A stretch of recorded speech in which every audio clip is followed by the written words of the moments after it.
Okay, well, Mark, welcome to the show, and just tell us how things are at Melbourne at the moment. The last few weeks, there's been a lot of publicity off the ground, on the ground, a new coach. How's it all going down at the club?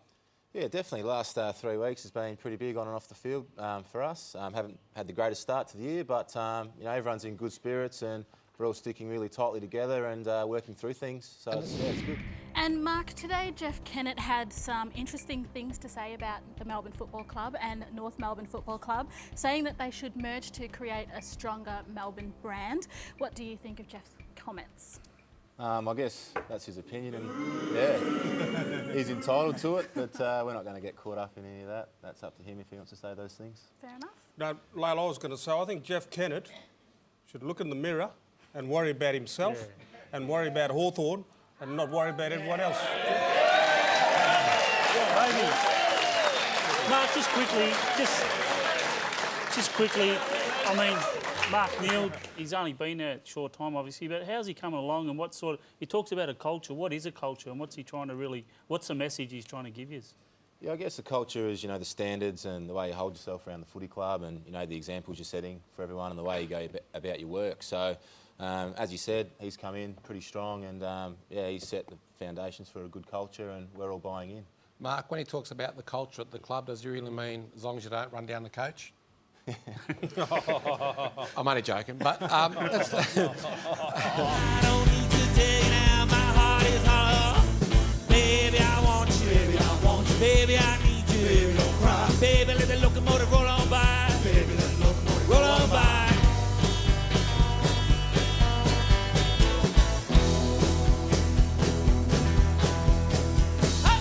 I'm gone, throw box blown. Now every time I sing it, please. Hey, pretty mama, come and pick up tears. I gotta dig down to my knees. But I'm still here, stuck in the mud. Oh, I'm still here, stuck in the mud. Baby, I want you. Baby, I want you. Baby, I need you. Baby, don't cry. Baby, let the locomotive roll on by. Baby, let the locomotive roll on by. Baby, let the locomotive roll on by. Baby, let the locomotive roll on by. I don't need to tell you now, my heart is hollow. Baby, I want you. Baby, I want you. Baby, I need you. Baby, don't cry. Premiership in 2004, how badly do you want another one? Yeah, you know, that was the ultimate playing in that premiership, and playing in that premiership with Peter made it a bit more special. It's why we play footy, to play in premierships, and you know, I played in one and played in another and got absolutely smashed in the grand final. So, you know, it's one thing to get there and it's another thing to win it. Being blessed at the moment at Hawthorn, we've got a very good opportunity to have a crack at it, and hopefully we can take our chances. Shawnee, great to see you. I just love watching you play footy. And, I thought you were going to say you love his eyebrows. Well, if you could just go a bit closer to each other, get real close. Have a look at the eyebrows. No, but look, on a serious note, look, you're starting to establish yourself at the Hawthorn Footy Club and you just look really relaxed, but I'll tell you something that a lot of other people do not know about you, is that your career was actually shot. Because when you had that knee operation, the medicos said that you probably won't play football ever again. Now, is that true or not? Do you know his doctor? No, well, Ronnie, I watch football and I listen to football. So anyway, no, you was just about shot. So for you to come over and do what you've done, I take my hat off to you, mate. Yeah, no, you know, when I first got to Hawthorn, they were pretty welcoming to me and my family to coming over, and since this is coming up my third year here now, and played 40-something games for the club, so I feel very, very happy there and very much part of the Hawthorn Footy Club. And as for the knee surgery, every surgery you have has its risks and has its dangers, and it probably all comes back down to how you do your rehab and how you attack it. And the guys at Hawthorn are very smart, and the sports science side of that stuff is first class. And as long as I've done what they wanted, I was very confident I'll get back, and I've been able to do that. Oh. It's time now to catch up with Shelley. She's out and about once again, and she's as happy as a pig in mud at the moment because she's with one of her beloved Blue Boys. You there, Shell?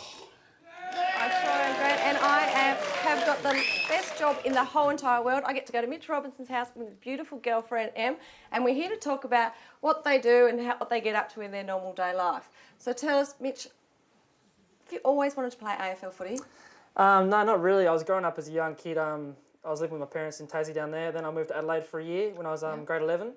And then and I came back, talked to Darren Creswell, and he said, play VFL down here under over age 18 player. So. Yep.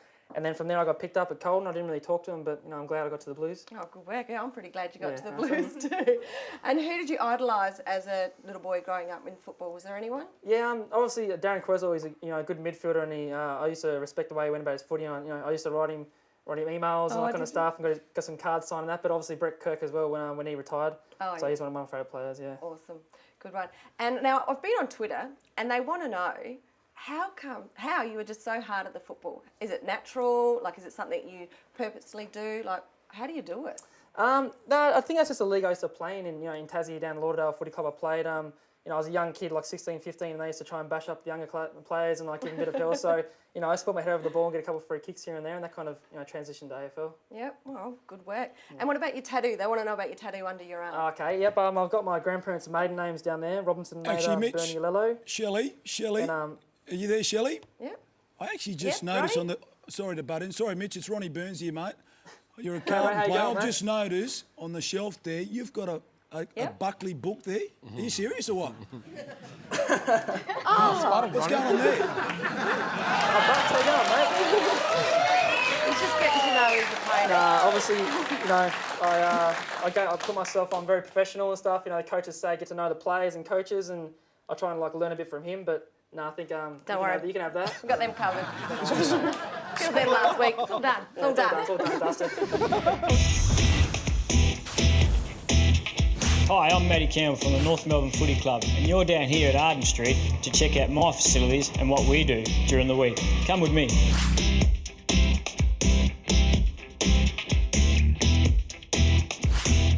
Hi, well this is our gym that we do all our weights in during the week.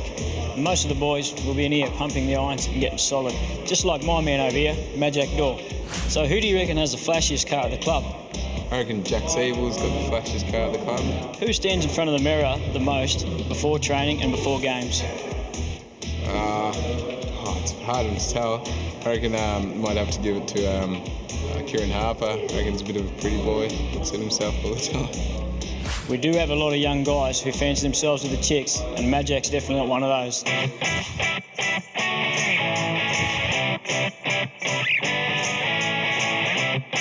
Well, this is our recovery area. This is where we get our massage, we ice, and we get our physio after training and after games. And just over here, we got one of our Indigenous stars, Daniel Wells, just having a bit of a relax after he had physio earlier today. So, who do you reckon would be the most scared of flying at this footy club? I'd say Lindsay Thomas. Put some chocolates in front of him. That'll help him a bit. Surprisingly, because Lindsay does like flying when he takes a specky. And who do you reckon thinks he can sing? Probably Michael Frito. You should probably get him on the show. He's got a pretty deep voice, but it sounds really good. And we do love Italian, especially the way they cook.